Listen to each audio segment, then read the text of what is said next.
Sallu ala Nabi Muhammad. Terucap kata lewat bahasa, indah pesona seindah rembulan di malam purnama. Berjuta syukur senantiasa kita persembahkan kehadiran Zat yang Maha Kuasa, Allah Subhanahu wa Ta'ala, yang telah menjadikan bulan ini sebagai bulan kemerdekaan. Salawat dan salam atas baginda Nabi yang tetap tersenyum walau dicaci dan dimaki, yang tetap ramah walau banyak yang membenci, yang mencintai umatnya melebihi dirinya sendiri.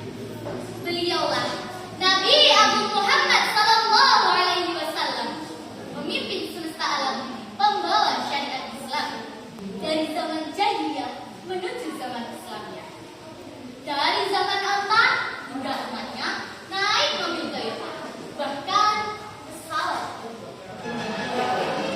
Berdirinya saya di sini bukan sekedar berdiri, apalagi cuma cari rezeki. Akan tetapi sebagai seorang dai yang akan menyampaikan tausiah dengan judul Ketika Langit Nusantara Kembali Tersenyum.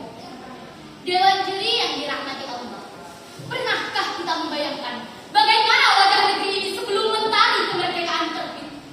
Ketika tangis lebih sering terdengar daripada tawa, ketika rasa takut lebih dekat daripada harapan, ketika anak-anak seusia kita belum tentu bisa duduk di bangku sekolah, dan ketika kibaran merah masih sebatas impian. Namun pada suatu pagi yang bersejarah, langit Nusantara seakan ikut bersujud, bumi Indonesia seakan mengembuskan nafas panjang. Lalu terdengarlah kalimat yang mengubah perjalanan bangsa. Kami bangsa Indonesia dengan ini menyatakan kemerdekaan Indonesia. Sejak saat itulah negeri ini kembali tersenyum. Dewan juri yang dirahmati Allah, kemerdekaan bukan hanya tentang bebas dari penjajahan. Kemerdekaan adalah kesempatan belajar, kesempatan mengaji, kesempatan cita-cita setinggi langit, dan kesempatan bersujud kepada Allah tanpa rasa takut. Bukankah semua itu adalah nikmat? Allah Subhanahu wa Ta'ala berfirman, A'udzu billahi minasy syaithanir rajim. Bismillahirrahmanirrahim. La in syakartum la azidannakum. Al-ayat. Jika kalian bersyukur, pasti aku akan menambahkan nikmat kepada kalian. Quran surat Ibrahim ayat 7.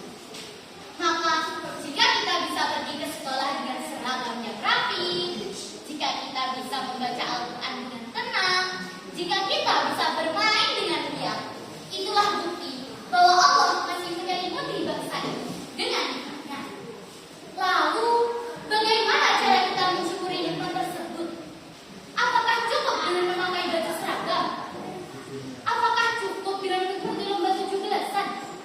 Jawabannya tentu tidak. Karena syukur yang sesungguhnya ialah menjaga negeri ini dengan akhlak yang mulia, rajin belajar, hormat kepada guru, berbakti kepada orang tua, tidak mengejek teman, dan tidak menyebarkan kebencian. Karena bangsa yang besar bukan hanya memiliki wilayah yang luas, tetapi memiliki anak-anak yang berhati bersih. Maka mari kita hidupkan semangat itu dengan sebuah kata. Kita tetap